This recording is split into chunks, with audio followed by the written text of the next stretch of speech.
जय सिया राम, जय सिया राम, जय जय श्री राम, जय जय श्री राम, जय जय श्री राम, जय जय श्री राम, जय सिया राम,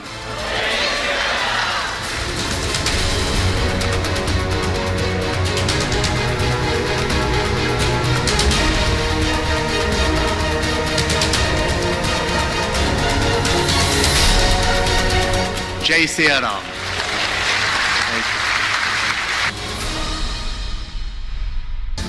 और आइए शुरुआत कर रहे हैं। आपने सुन लिया पीएम मोदी को और ब्रिटेन के पीएम को, तो लेकिन ये जय सिया राम का नारा भारत में नहीं लगा, लंदन में जय सिया राम का नारा कौन लगा रहे हैं? तस्वीर दिखाइए प्लीज। प्रधानमंत्री नरेंद्र मोदी के मित्र, पीएम मोदी के गहरे दोस्त ऋषि सुनक, जो ब्रिटेन के पीएम हैं, वो दरअसल मोरारी बापू से मिलने के लिए पहुंचे थे। अगली तस्वीर दिखाइए। ये आप देख रहे हैं, ये ऋषि सुनक को आप देख रहे हैं, आए, नमस्कार किया और पहुंचे मोरारी बापू के कार्यक्रम में। मोरारी बापू लंदन में। आइए अगली तस्वीर दिखाई जरा। अब देखिए, उसके बाद मोरारी बापू ने उन्हें तोहफा दिया। ऋषि सुनक को शॉल उड़ाई, देख रहे हैं आप, ब्रिटेन के प्रधानमंत्री को शॉल भेंट की है मोरारी बापू ने। मोरारी बापू के मंच पर पहुंचे थे ऋषि सुनक। अगली तस्वीर दिखाई जरा। उसके बाद मोरारी बापू को नमस्कार किया ऋषि सुनक ने। ब्रिटेन के प्रधानमंत्री हैं और ऋषि सुनक का हिंदुत्व से जो लगाव, जो जुड़ाव है, वो बताने की जरूरत नहीं है। आइए अब मैं आपको बताता हूं। ऋषि सुनक ने बताया उनकी जिंदगी में, ब्रिटेन के पीएम कह रहे हैं, उनकी जिंदगी में श्री राम के मायने क्या है, भगवान हनुमान के मायने क्या है, मोरारी बापू के सामने। ये आप देख रहे हैं, ब्रिटेन के पीएम और ये मोरारी बापू। ब्रिटेन पीएम ऋषि सुनक का ये हिंदू प्रेम फिर से नजर आया। ब्रिटेन के कैम्ब्रिज विश्वविद्यालय में कार्यक्रम में पहुंचे थे। मोरारी बापू की रामकथा का वहां आयोजन हो रहा था। सुनक ने कहा, ब्रिटेन के प्रधानमंत्री की हैसियत से मैं नहीं आया हूं, यानी ब्रिटेन का पीएम हूं, लेकिन यहां इस वक्त खड़ा हूं उस हैसियत से नहीं हूं कि मैं पीएम हूं, एक हिंदू के रूप में इस कार्यक्रम में आया हूं मैं। सुनक ने जय सिया राम का जयकारा लगाया। ऋषि सुनक ने बापू की व्यासपीठ पर पुष्पांजलि अर्पित की। सुनक ने कहा, मेरे लिए आस्था एक निजी और व्यक्तिगत मसला है, यह जीवन के हर पहलू में मुझे मार्गदर्शन देता है। सुनक ने कहा, पीएम बनना आसान काम नहीं है। सुनक ने भगवान श्री राम को प्रेरणा बताया कि भगवान श्री राम मेरे लिए प्रेरणा के स्रोत हैं। श्री राम चुनौतियों को का साहस के साथ सामना करने की प्रेरणा देते हैं कि जिंदगी में जब मुश्किल आए, चुनौतियां आए, तो कैसे निपटना है, यह श्री राम से सीखता हूं मैं। विनम्रता के साथ शासन, निस्वार्थ भाव से काम करने की ताकत मिलती है। सुनक ने कहा, उन्हें हिंदू होने पर गर्व है। परिवार के साथ मंदिर जाने के वक्त को भी याद किया ऋषि सुनक ने। आइए अब मैं आपको सुनवाने जा रहा हूं, सुनिए ऋषि सुनक ने क्या कुछ कहा भगवान श्री राम को लेकर, हनुमान जी को लेकर, और कैसे उन्हें यह ताकत मिलती है। सुनिए। Jai Siya Ram. It is truly an honor and a pleasure to be here today at Morari Bapu's Ramkatha at the University of Cambridge on Indian Independence Day.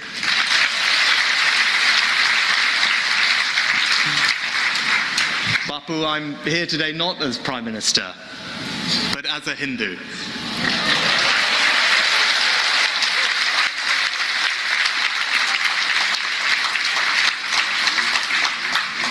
For me, faith is very personal. It guides me in every aspect of my life. Being Prime Minister is a great honor, but it is not an easy job. There are difficult decisions to make, hard choices to confront, and our faith gives me courage, strength. For me, it was a wonderful and special moment to light diyas for Diwali outside 11 Downing Street back when I was Chancellor. And just like Bapu has a golden Hanuman in his background, I am proud that a golden Ganesh sits gleefully on my desk at 10 Downing Street.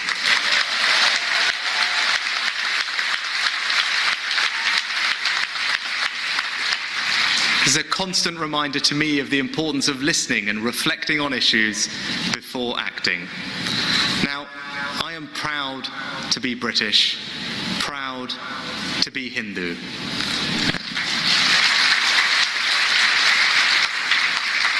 From Bapu growing up, I have very fond memories of attending our own local mandir in Southampton. My parents and family would organize havans, pujas, artis. Afterwards, I would help serve lunch and prasad with my brother and sister and cousins. Rishi Sunak कहना है मुझे हिंदू होने पर गर्व है। वो याद करते हुए बता रहे हैं मैं हवन और पूजा भी करता था। अब जरा सुनिए मुरारी बापू की राम कथा में गए थे ऋषि सुनक। मुरारी बापू ने क्या कहा? एक साधु के नाते आपका सत्कार करता हूं और आपने दिन भी अच्छा पसंद किया है। आज भारतवर्ष का स्वातंत्र दिन और भारत के स्वतंत्रता दिन पर हमारे ब्रिटेन के बड़ा प्रधान यहाँ आए, ये सोने में सुहागा है। हनुमान जी आपको इतना बल दे कि ब्रिटिश की जनता को उसका फल प्राप्त हो, यहाँ के जन जन को उसका परिणाम प्राप्त हो। लेकिन सवाल यहां यह है कि ऋषि सुनक ने जय सिया राम कहा, लेकिन कोई शोर शराबा नहीं हुआ, कोई हल्ला हंगामा नहीं हुआ। लेकिन हमारे देश में क्या होता है? एक सवाल पूछा जा रहा है। वो सवाल यह है कि जब प्रधानमंत्री नरेंद्र मोदी कुछ ऐसा करते हैं तो हंगामा हो जाता है। ऋषि सुनक को हिंदू होने पर गर्व है, पीएम मोदी को भी हिंदू होने पर गर्व है। सुनक ने जय सिया राम का जयकारा लगाया, पीएम मोदी भी जय श्री राम का नारा लगाते हैं। ऋषि सुनक के जय सिया राम कहने पर आरोप नहीं लगा, न किसी ने हंगामा किया। लेकिन मोदी ऐसा करते हैं तो उन्हें सांप्रदायिक कहा जाता है। सुनक अपनी हिंदू आस्था कभी नहीं छिपाते, पीएम मोदी भी कभी नहीं छिपाते। ऋषि सुनक दिवाली पर दीप जलाते हैं, पीएम मोदी जवानों के साथ दिवाली मनाते हैं। ऋषि सुनक की आस्था पर कोई सवाल नहीं उठाता, लेकिन विपक्ष पीएम मोदी की हिंदू आस्था पर सवाल उठाता है। सुनक अपने पास गणेश प्रतिमा रखते हैं, खुद बताते हैं गर्व से इसे। पीएम मोदी अक्सर मंदिर में पूजा करते हैं। सुनक श्री राम, हनुमान जी, गणेश जी की आराधना करते हैं। पीएम मोदी शिव, श्री राम, मां दुर्गा की आराधना करते हैं।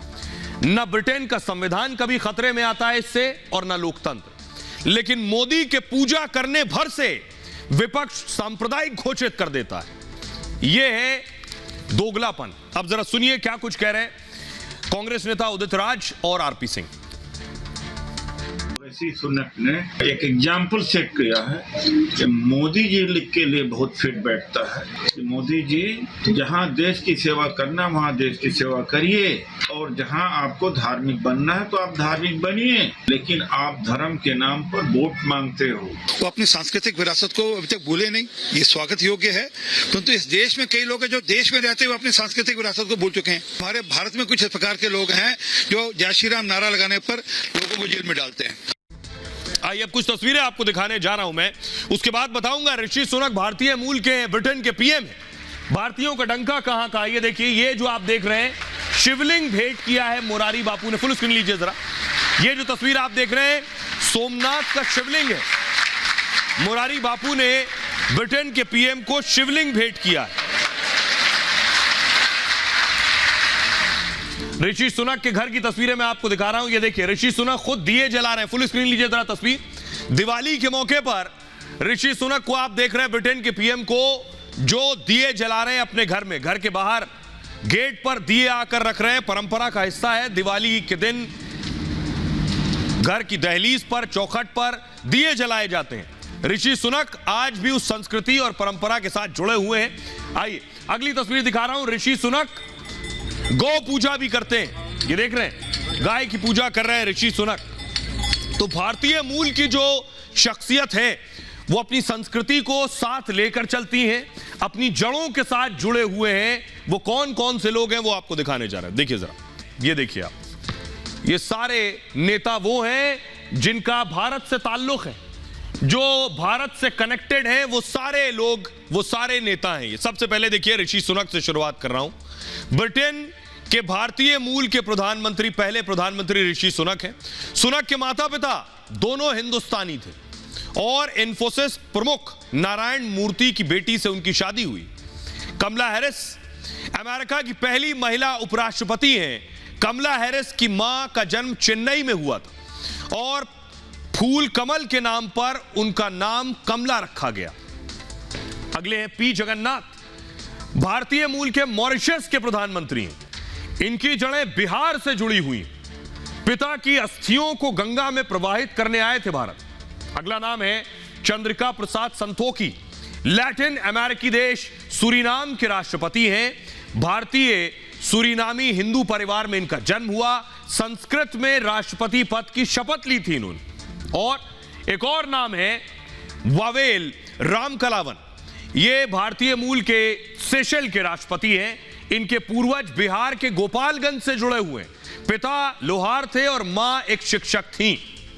तो ये सिर्फ 5 नाम हैं, लेकिन इस तरह के बहुत से नाम हैं जो दुनिया में छाए हुए हैं। जो भारतीय, जो हिंदुस्तानी विदेश में है, वो विदेश में अपनी काबिलियत के दम पर ही अपना दबदबा कायम किए हुए और भारतीय जड़ों से जुड़ा हुआ है। ऋषि सुनक को सुनिए, वो बता रहे हैं कि वो गणेश जी भी अपनी टेबल पर रखते हैं। सुनिए। There are difficult decisions to make, hard choices to confront, and our faith gives me courage, strength. For me, it was a wonderful and special moment to light diyas for Diwali outside 11 Downing Street back when I was Chancellor. And just like Bapu has a golden Hanuman in his background, I am proud that a golden Ganesh sits gleefully on my desk at 10 Downing Street. Delhi में BJP की चुनाव समिति की बैठक हुई। गृह मंत्री अमित शाह को आप देख रहे हैं, रमन सिंह बैठे हुए हैं और प्रधानमंत्री मोदी खुद इस बैठक में थे। लेकिन इस बैठक से ठीक 1 घंटा पहले इंडिया अलायंस को बहुत बड़ा झटका लगा। अगली तस्वीर दिखाई। ये जो हंसते मुस्कुराते तस्वीर देख रहे हैं, अब ये हंसते मुस्कुराते तस्वीर दोबारा सामने नहीं आएगी, क्योंकि कांग्रेस ने केजरीवाल को झटका दे दिया है। सोचिए, अभी गठबंधन बना भी नहीं, अभी ज्यादा दिन हुए भी नहीं, झटका ये दे दिया है कांग्रेस ने कि हम केजरीवाल के साथ नहीं लड़ेंगे। अभी ज्यादा दिन नहीं हुए, ये देखिए, ज्यादा दिन नहीं हुए लेकिन कुर्सियां पलट गई, चेहरे के रुख बदल गए। अब तक मिल रहे थे और अब देखिए ये हो गया। क्या से क्या हो गया कुछ ही दिनों में। अभी तो लंबा सफर तय करना था। बहरहाल सियासत पे कभी भी कुछ भी हो जाता, कोई नहीं जानता। दिल्ली में कांग्रेस आप में गठबंधन नहीं होगा। दिल्ली की सभी 7 लोकसभा सीट कांग्रेस अकेले लड़ेगी। है 0 सीट लेकिन अकेले लड़ेंगे। कांग्रेस नेताओं की बैठक के बाद यह फैसला लिया गया है। बैठक में राहुल केजरीवाल मुलाकात पर फैसला हुआ। राहुल केजरीवाल की मुलाकात नहीं होगी, इससे बड़ा झटका नहीं हो सकता आम आदमी पार्टी के लिए। फैसले से इंडिया गठबंधन को लेकर अब सवाल उठ रहे हैं कि जुमे 4 दिन हुआ गठबंधन बने और यह हश्र हो गया। पटना और बेंगलुरु की बैठक में आम आदमी पार्टी शामिल हुई थी और केंद्र के अध्यादेश पर आम आदमी पार्टी के साथ कांग्रेस खड़ी थी। यही बात गृह मंत्री कह रहे थे कि केजरीवाल अध्यादेश तक साथ है, लेकिन कांग्रेस ने साथ छोड़ दिया अध्यादेश के बाद। इसके बाद दिल्ली में कांग्रेस आप गठबंधन की अटकलें थी और कांग्रेस के ऐलान पर आम आदमी पार्टी ने अब तीखी प्रतिक्रिया दी है। इंडिया की बैठक में जाने का अब कोई मतलब नहीं है, आम आदमी पार्टी कह रही है। पार्टी नेतृत्व अब आखिरी फैसला लेगा। होगा क्या? 31 अगस्त से इंडिया गठबंधन की बैठक है और इंडिया गठबंधन की बैठक का बहिष्कार कर सकती है आम आदमी पार्टी। दिल्ली में लोकसभा की 7 सीटें हैं। 2019 में बीजेपी ने 7 की 7 सीटें जीती थी। आम आदमी पार्टी और कांग्रेस का खाता तक नहीं खुला था। दिल्ली के साथ पंजाब में भी गठबंधन पर असर पड़ेगा, यानी दिल्ली और पंजाब 2 जगह कोई अलायंस नहीं होगा। सुनिए अलका लांबा क्या कह रही हैं और आम आदमी पार्टी नेता सौरभ भारद्वाज। दिल्ली से पहले 18 राज्यों की मीटिंगें हो चुकी हैं लोकसभा की तैयारियों को लेकर। दिल्ली 19वां राज्य था, 24 कैसे जीतना है, और बिल्कुल आदेश हुआ है कि हमें 7 सीटों पर मजबूत संगठन के साथ हर नेता को आज से अभी से निकलना है। 7 महीने 7 सीटें हैं। ये बात हुई कि जिसकी दिल्ली उसका देश होता है, ये दिल्ली का इतिहास बताता है। जब इंडिया के सभी घटक दल बैठेंगे, सीट शेयरिंग पे चर्चा करेंगे, सब पार्टियों के राष्ट्रीय नेतृत्व आमने सामने बैठ के इस पे चर्चा करेंगे, तब पता चलेगा कौन सी पार्टी को कौन सी सीटें मिलती हैं। ये तो बहुत आगे की बात है। अब एक और तस्वीर आपको दिखाने जा रहा हूं। आज अटल जी की पुण्यतिथि है और नीतीश कुमार जी दिल्ली में थे और सीधे पहुंचे अटल जी की समाधि पर, पुष्प अर्पित किए पुण्यतिथि के मौके पर। सियासत में कब क्या हो जाए कोई नहीं जानता, कोई चीज भी परमानेंट नहीं होती, न दोस्ती न दुश्मनी। आज की एक और बड़ी खबर है, सीमा हैदर के बारे में कई दिन से सुन रहे हैं आप। अब एक और मसले पर आर पार हो रहा है, लप्पू और झींगुर तक आ गई है लड़ाई। तस्वीर दिखाइए। सीमा हैदर दिल्ली आने के बाद, नोएडा आने के बाद खबरों में थी सीमा सचिन, अभी पुलिस तफ्तीश कर रही है। इस बीच सीमा मीडिया के सामने आ रही थी, सचिन भी मीडिया के सामने आ रहे थे। रब्बूपुरा में रहते हैं। अगली तस्वीर दिखाइए। रब्बूपुरा की एक महिला है मिथिलेश, ये सचिन और सीमा के घर के पास रहती हैं। इन्होंने दरअसल सचिन को कहा लप्पू। सचिन को लप्पू कहना इनको बहुत भारी पड़ गया है। जरा देखिए, अब इतना भारी पड़ गया है कि सचिन सीमा के वकील ने इन पर मानहानि का केस करने का अब दावा किया है।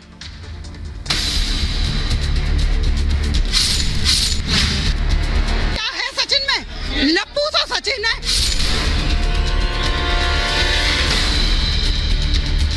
झिंगुर सा लड़का, उससे प्यार करेगी वो। ये प्यार का दावा कर रही है, झिंगुर सा लड़का है वो। पूरा देश सीमा के प्यार और आईएसआई एजेंट होने पर बहस कर रहा था। इस बीच लप्पू की एंट्री हो गई।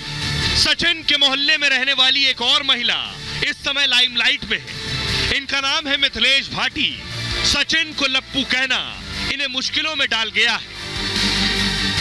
ये प्यार का दावा कर रही है, झिंगुर सा लड़का है वो। सीमा तेरी याद में भूख लगे ना प्यास।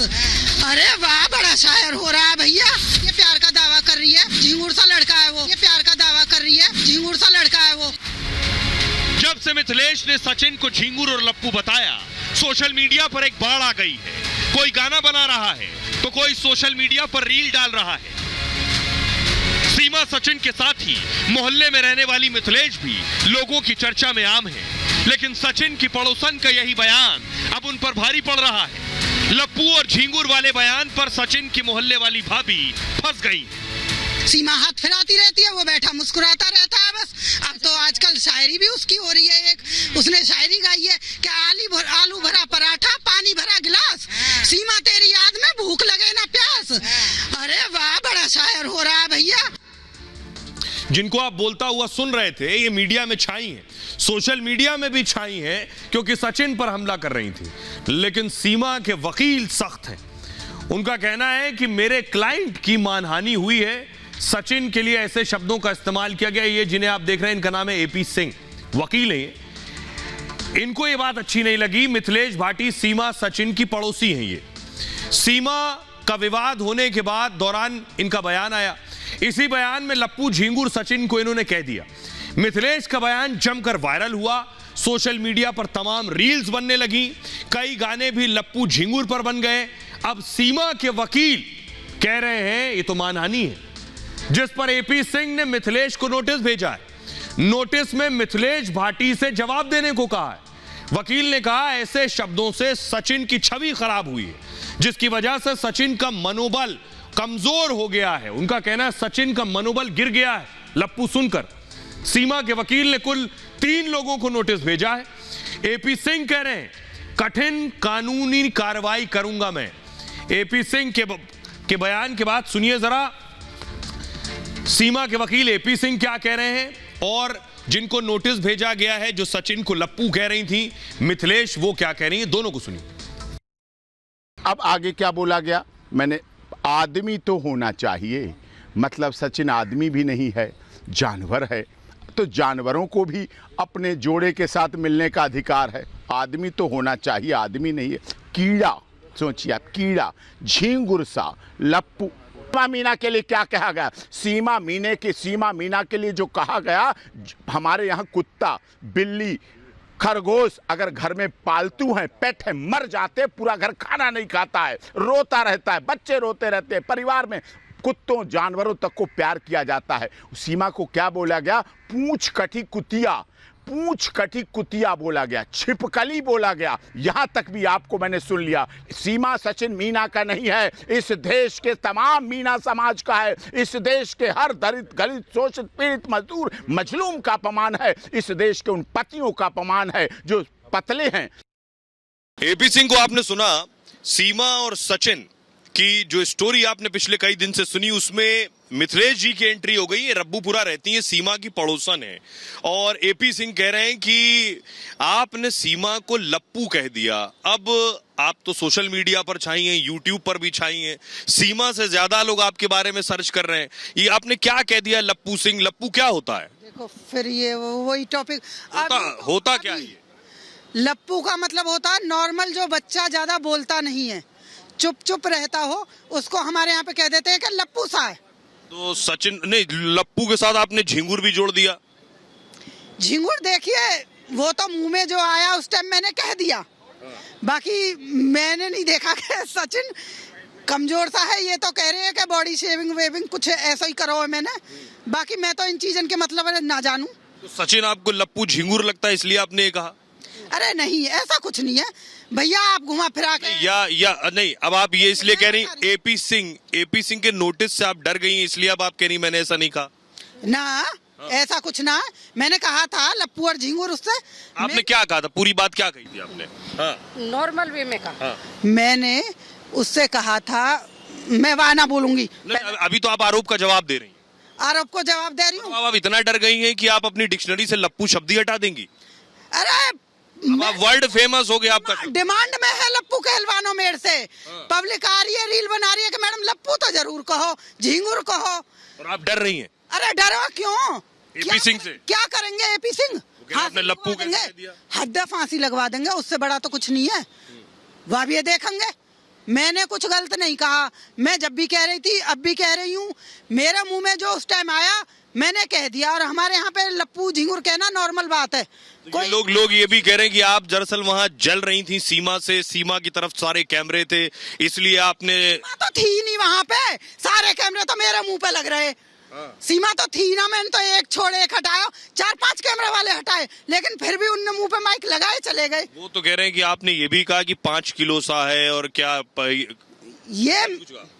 ये मैंने नहीं कहा। ये जो और साथ थी उन्होंने कहा था कि पाप भर का सचिन, 5 किलो की सीमा।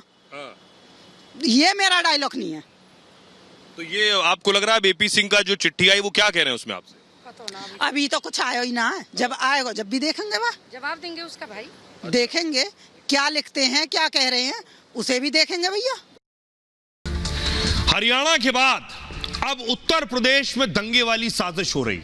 चुनाव भी नजदीक है 2024 के, इसलिए इसकी तैयारी की जा रही है। योगी राज में दंगे वाली साजिश कौन कर रहा है ये मैं आपको दिखाऊंगा। योगी आदित्यनाथ, लेकिन उससे पहले एक्शन में आ गए, हरियाणा जैसी स्थिति पैदा ना हो। अगली तस्वीर दिखाई, ये आप देख रहे हैं बरेली में 23 जुलाई को कांवड़ यात्रा पर पत्थरबाजी हुई। ये आपने देखी तस्वीर, कांवड़ यात्रा पर पत्थर चले थे बरेली में। अगली तस्वीर दिखाई, कुछ लोग छत से भी पत्थर फेंक रहे थे। ये देख रहे हैं, ये पत्थर आकर गिरा है, लोग छिपे हुए छत से पत्थरबाजी कर रहे थे, ये पत्थर आकर गिरा। कांवड़ यात्रा पर ये पत्थरबाजी हो रही थी, माहौल खराब करना मकसद था। अगली तस्वीर दिखाई, अब ये देख रहे हैं, बताया गया कि कांवड़ यात्रा में एक शख्स ने फायरिंग की। फुल स्क्रीन लीजिए जरा। कांवड़ यात्रा में देख रहे हैं, कांवड़ यात्रा जा रही है, इसमें एक शख्स ने फायरिंग की। ये देखिए, फायरिंग की और इस फायरिंग के बाद भगदड़ मच गई। और इस भगदड़ के बाद लाठीचार्ज हुआ। ये देखिए, फुल स्क्रीन लीजिए जरा। बरेली में कांवड़ यात्रियों पर लाठीचार्ज हुआ, पुलिस ने लाठीचार्ज किया। देखिए,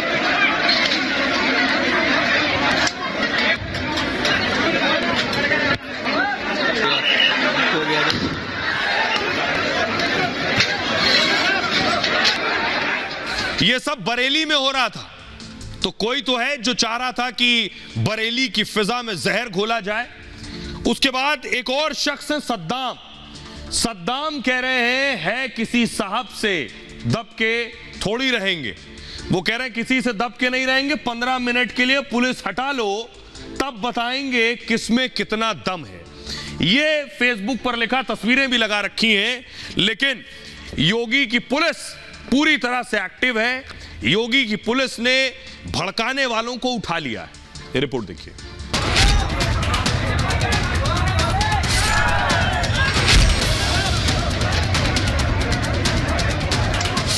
यूपी के बरेली में अमन को आग लगाने की फिर साजिश हुई। प्लान था लोगों को भड़काने का और बरेली में दंगा फैलाने का। इसके लिए कुछ लोगों ने खतरनाक चाल चली। 15 मिनट के लिए पुलिस को हटाने का चैलेंज दे दिया।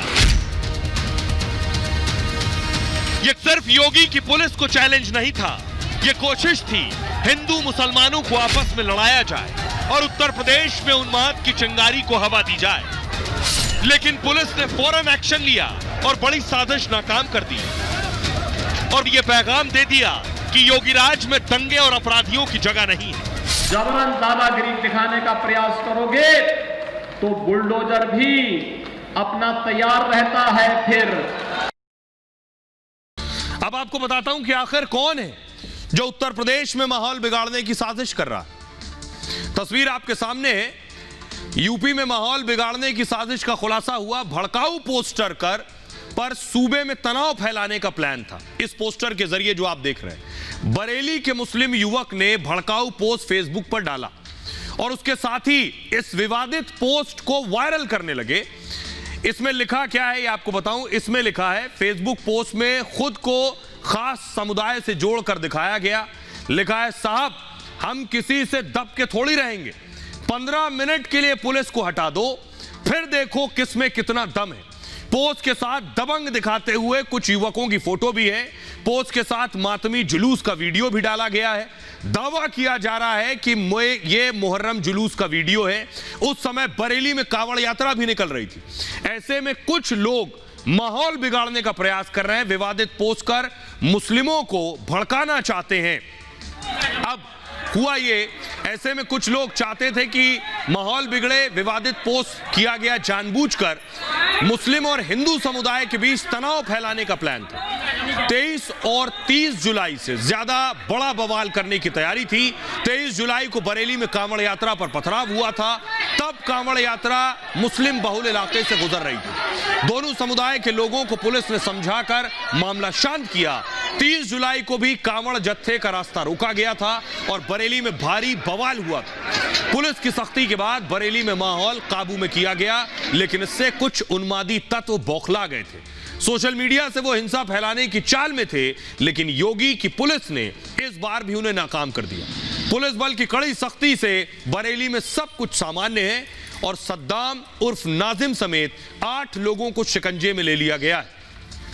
अब आपको दिखाता हूं, सुनिए जरा पहले। एसपी बरेली हैं मुकेश कुमार, वो क्या कह रहे हैं। थाना हाफिजगंज अंतर्गत ग्राम बजरिया कुंवरपुर से एक व्यक्ति द्वारा सोशल मीडिया नेटवर्क पर एक वीडियो अपलोड किया गया है, जिसमें एक स्लोगन भी अंकित है, जिसका संज्ञान लेते हुए इसमें सद्दाम उर्फ नाजिम सहित 8 लोगों के विरुद्ध संगत धाराओं 153A IT एक्ट की धाराओं में मुकदमा पंजीकृत किया जा रहा है और विधिक कार्रवाई इसमें की जा रही है। तो केवल बरेली नहीं, उत्तर प्रदेश की राजधानी लखनऊ में भी यही कोशिश जारी है। ये एक शख्स है जुबैर, उन्होंने पोस्ट लगा रखा है और पाकिस्तान जिंदाबाद का पोस्ट 15 अगस्त के दिन ये पोस्ट डाल रखा है। इनकी गिरफ्तारी हो गई है, अभी पुलिस के शिकंजे में। उनकी तस्वीर मैं दिखाने जा रहा हूं, आइए आपको। ये जो आप देख रहे हैं, ये हैं जुबैर, लखनऊ के रहने वाले हैं और पुलिस ने इन्हें गिरफ्तार कर लिया। योगी की पुलिस ने यूपी में देश विरोधी जश्न मनाने पर इनकी गिरफ्तारी हुई है। जुबैर पाकिस्तान की आजादी का जश्न मना रहे थे। 14 अगस्त को उसने अपने फोन पर स्टेटस लगाया था। इसमें पाकिस्तान के झंडे की इमोजी लगाई गई थी और पाकिस्तान के स्वतंत्रता दिवस का जिक्र था। आरोप है कि जुबैर दूसरों को बधाई भी दे रहा था, भारत की बजाय पाकिस्तान की आजादी मना रहा था। इस पर उसके पड़ोसियों ने पुलिस में शिकायत की। इसके बाद लखनऊ पुलिस ने जुबैर को गिरफ्तार किया है।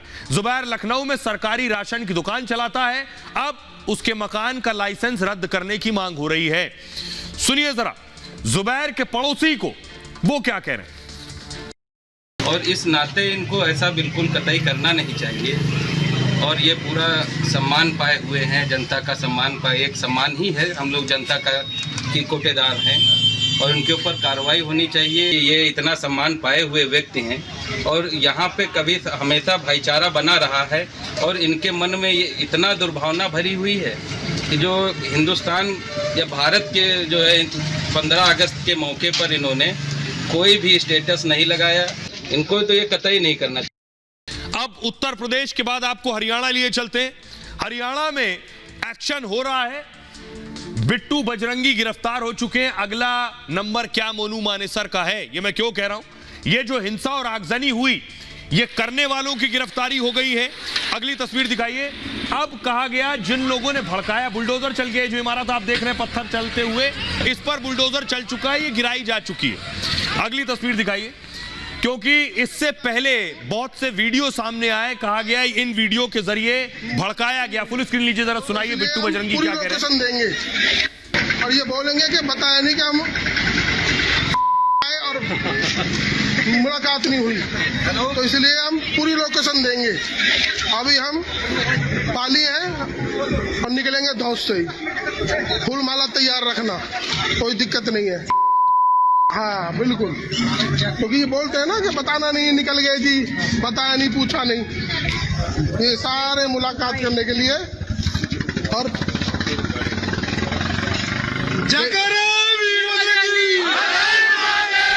डेढ़ सौ गाड़ियां फुल सिस्टम, और ये बोलेंगे कि बताया नहीं कि हम। तो बिट्टू बजरंगी का ये वीडियो नू में शोभा यात्रा निकलने से पहले का है, इसलिए बिट्टू बजरंगी को गिरफ्तार कर लिया गया। फुल स्क्रीन लीजिए जरा, ये बिट्टू बजरंगी को हरियाणा पुलिस ने गिरफ्तार कर लिया है। हरियाणा पुलिस अब एक्शन ले रही है जिन पर भड़काने का आरोप है। लेकिन आपको दिखाने जा रहा हूं बिट्टू की गिरफ्तारी कैसे हुई। जरा ये देखिए तस्वीर, ये तस्वीर आप देख रहे हैं, पहले भागे। फुल स्क्रीन लीजिए जरा, ये वो तस्वीर है जब पुलिस भागी है बिट्टू को पकड़ने के लिए उस गली में। देख रहे हैं पुलिस वाले, हाथ में डंडा भी है, बंदूक भी है, बिट्टू को पकड़ने के लिए पुलिस भागी है। देखिए बिट्टू भागा, लाल घेरे में जो आप देख रहे हैं, बिट्टू भागा, पीछे पीछे पुलिस भागी है।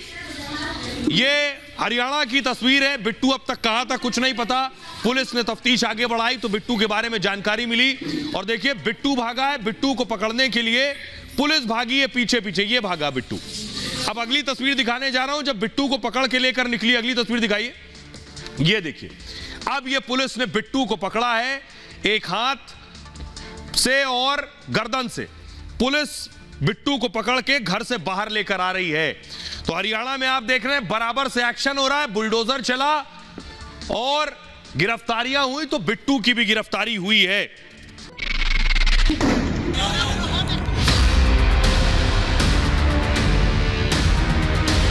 मैं अपने भाइयों को फंसा दूं, अपने भाइयों को जेल करवा दूं, मैं नहीं करवाऊंगा भाई। नू हिंसा के आरोपी बिट्टू बजरंगी सलाखों के पीछे पहुंच गया है। बिट्टू की गिरफ्तारी बिल्कुल फिल्मी अंदाज में हुई। पुलिस को देखते ही बिट्टू भागने लगा। पुलिस टीम ने तेजी से इसका पीछा किया। वैसे भी लुंगी में बिट्टू ज्यादा दूर तक भाग नहीं सका। बिट्टू बजरंगी पर दंगे भड़काने का आरोप है। सोशल मीडिया पर कई वीडियो भी वायरल है। पुलिस के एक्शन से साफ है कि माहौल बिगाड़ोगे तो बच नहीं पाओगे। बिट्टू को उसके बाद कोर्ट में पेश किया गया। ये तस्वीर आप देख रहे हैं, फुल स्क्रीन लीजिए जरा। बिट्टू की कोर्ट में पेशी हुई है, हरियाणा कोर्ट में पेश किया गया बिट्टू बजरंगी को। पुलिस लेकर पहुंची। आइए अब आपको बताता हूं कि आखिर बिट्टू से क्या कुछ सवाल जवाब होने वाले हैं और बिट्टू को गिरफ्तार करके रिमांड ली गई है। हरियाणा के नू में 31 जुलाई को हिंसा हुई थी। हिंसा में 6 लोगों की जान गई थी। हिंसा भड़काने के आरोप में बिट्टू बजरंगी की गिरफ्तारी हुई है। हरियाणा पुलिस ने फरीदाबाद से गिरफ्तार किया। क्राइम ब्रांच की टीम को देखकर बिट्टू भागने लगा, लेकिन नू पुलिस ने उसे दौड़ाकर गिरफ्तार कर लिया। बिट्टू के खिलाफ नू के सदर थाने में केस दर्ज है। आईपीसी की धारा 148 यानी दंगा, 149 यानी गैर कानूनी सभा करना, 323 चोट पहुंचाना, 353 186 सरकारी कार्य में बाधा पहुंचाना, 395, 397 शस्त्र डकैती, 506 आपराधिक धमकी पर एफआईआर हुई है। बिट्टू बजरंगी पर हथियार लहराने का भी आरोप है। ब्रिजमंडल यात्रा के दौरान अवैध हथियार लहराए बिट्टू को आज कोर्ट पे पेश किया गया और कोर्ट ने 1 दिन की पुलिस रिमांड दी है पूछताछ के लिए। पुलिस हिंसा को लेकर बिट्टू से सवाल करेगी। यात्रा के दौरान गाड़ियों में हथियार, तलवारें क्यों रखी गई थी? तुम्हारे साथ और कौन कौन लोग शामिल थे? बिट्टू ने सोशल मीडिया पर भड़काऊ पोस्ट डाली थी। पुलिस बिट्टू के अन्य साथियों की भी तलाश कर रही है। अब आपको दिखाता हूं, बिट्टू बजरंगी पर पहले आरोप लगा कि विश्व हिंदू परिषद से बिट्टू जुड़ा हुआ है, लेकिन वीएचपी ने आज बिट्टू से पल्ला झाड़ लिया। विश्व हिंदू परिषद ने ट्वीट किया, लिखा, राजकुमार उर्फ बिट्टू बजरंगी, जिसे बजरंग दल कार्यकर्ता बताया जा रहा है, उसका बजरंग दल से कोई संबंध नहीं है। उसके द्वारा कथित रूप से जारी किए गए वीडियो को भी विश्व हिंदू परिषद उचित नहीं मानती है। यह वीएचपी का ट्वीट है। अब जरा सुनिए, बिट्टू बजरंगी जब शोभा यात्रा से पहले वीडियो बना रहे थे, धमकी दे रहे थे, हिंसा हो गई, पुलिस ढूंढ रही थी, तो फिर एक वीडियो जारी किया जिसमें रो रहे थे। सुनिए कि रैली में कौन आया था, मैं अपने भाइयों को फंसा दूं, अपने भाइयों को जेल करवा दूं? मैं नहीं करवाऊंगा भाई, मैं ना किसी का नाम दूंगा।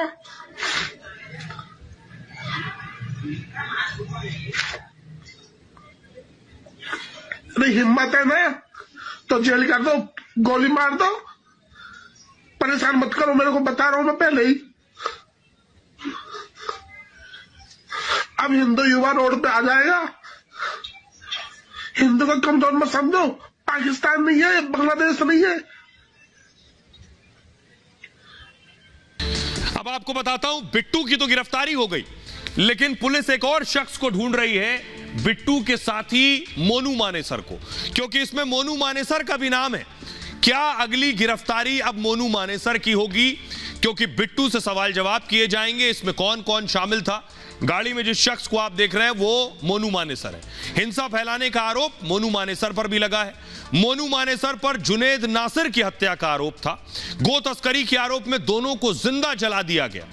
राजस्थान के डीजीपी ने कहा, हत्या में मोनू डायरेक्ट इन्वॉल्व नहीं है, अपराध को लेकर उसकी भूमिका की जांच हो रही है। इसको लेकर मेवात नू में मोनू मानेसर के खिलाफ गुस्सा था। मोनू मानेसर ने यात्रा से पहले वीडियो जारी किया कि वो यात्रा में आ रहा है, शामिल होगा नू वाली यात्रा में। कहा था नू में वो भी यात्रा में आएगा, शामिल होगा, जिसके बाद नू में विरोध प्रदर्शन की चेतावनी दी गई। सोशल मीडिया पर कुछ लोगों ने मोनू को धमकी दी थी। माना जा रहा है कि इससे ही नू का माहौल खराब हुआ। ब्रजमंडल यात्रा के दौरान हिंसा के पीछे यह भी एक वजह बताई गई। बिट्टू की गिरफ्तारी के बाद मोनू मानेसर पर भी अब एक्शन हो सकता है। नू हिंसा के बाद कई दलों ने मोनू पर कार्रवाई की मांग की। हिंसा के बाद मोनू मानेसर ने सफाई दी थी, कहा उसके वीडियो में कुछ भी भड़काऊ नहीं है। हिंसा के पीछे गौ तस्करों का हाथ है। साइबर थाने को इसीलिए फूंक दिया गया, उसी थाने में गौ तस्करों के केस की फाइल थी। तो मोनू मानेसर की गिरफ्तारी कब होगी? राजस्थान पुलिस भी मोनू मानेसर को तलाश कर रही है। अब आपके लिए एक और अच्छी खबर है। इस बीच खबर यह है, धीरे धीरे काउंटडाउन शुरू हो चुका है। चांद अब 150 किलोमीटर दूर बचा है, सिर्फ 150 किलोमीटर। ये आप देख रहे हैं, ये जो घेरे आप देख रहे हैं, इसे फुल स्क्रीन लीजिए जरा। मैं आपको नजदीक से बताऊं, जो आपको हरे रंग के सर्कल नजर आ रहे हैं, ये आप देखिए, पहले चंद्रयान अंडाकार घूम रहा था। हरे सर्कल देख रहे हैं, अंडाकार। अब एक लाल सर्कल आपको नजर आ रहा है। अंडाकार से इसका घूमना गोलाकार हो गया है। ये चांद के और नजदीक, क्योंकि चांद खुद गोल है, जब नजदीक आएगा तो आप देखिए गोलाकार हो रहा है रेड लाइन में। यही है, और एक और ऑर्बिट, एक और कक्षा के नजदीक पहुंच चुका है। ये देख रहे हैं आप, ये तस्वीर जो मैं आपको दिखा रहा हूं, चांद और ये चंद्रयान है। ये चांद की तस्वीर देख रहे हैं, और ये चंद्रयान छोटा सा जो आपको नजर आ रहा है, ये चंद्रयान है। अब मैं आपको बताता हूं कि आखिर ये कहां पहुंचा है।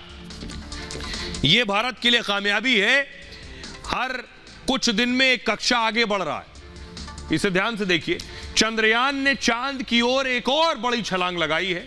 चंद्रयान 3 ने आज चौथी बार अपनी कक्षा बदली।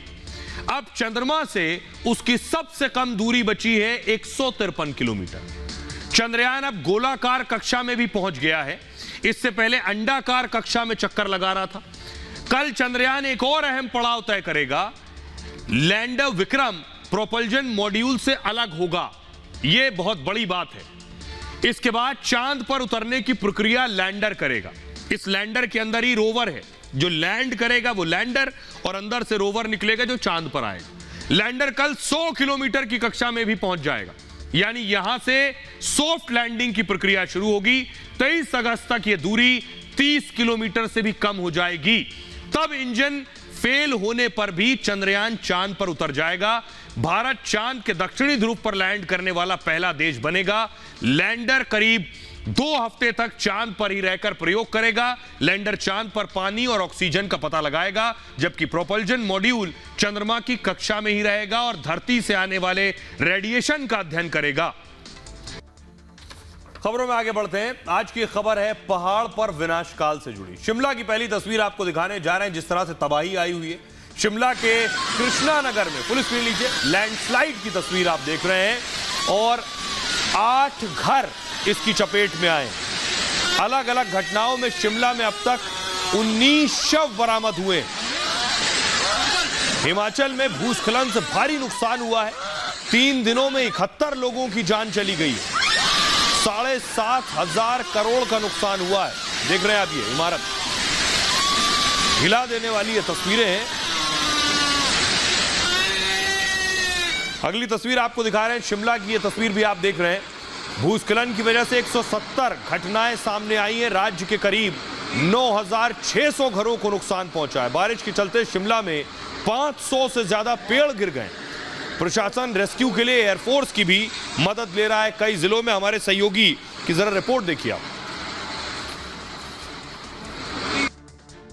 कहाँ से आ रहे हैं आप? कहाँ से आ रहे हैं? क्या बिल्डिंग हमारी बेटा हमें खतरे से वो बिल्डिंग सारी थले नू आ रही, सब कुछ सब। आप घर छोड़ के अब कहाँ जाएंगे? पता नहीं, जिथे रात कट लेंगे, जिंदगी बता देंगे। आप अपने घर छोड़ के जा रहे हैं? घर छोड़ के। हाँ जी, जो ऊपर घर लैंडस्लाइड शुरू हो गया। हाँ जी, सारा ये तस्वीरें आप देख सकते हैं। आप भी सामान लेके सारा निकल रहे हैं जी यहाँ से? हाँ जी, कुछ सामान तो अंदर ही पड़े हैं जी, बस ये एक टैची उठाया। अच्छा जी, ये तस्वीरें आप देखिए कि किस तरह से लोग यहाँ से निकलना शुरू हो गए हैं अपना सामान उठा के। ये आप सब सामान नहीं लेके? नहीं, जोगी वाला सामान छोड़ के जा रहे हैं। सामान छोड़ के जा रहे हैं जी? रहते हैं ना सर यहाँ पे। अभी जाओगे कैसे, कहाँ जाओगे? सरकार कहाँ भेजेगा, वहीं जाएंगे। सरकार कहाँ भेजेगा? हम लोग ढारा में रहते थे, हम लोग ढारा में रहते हैं।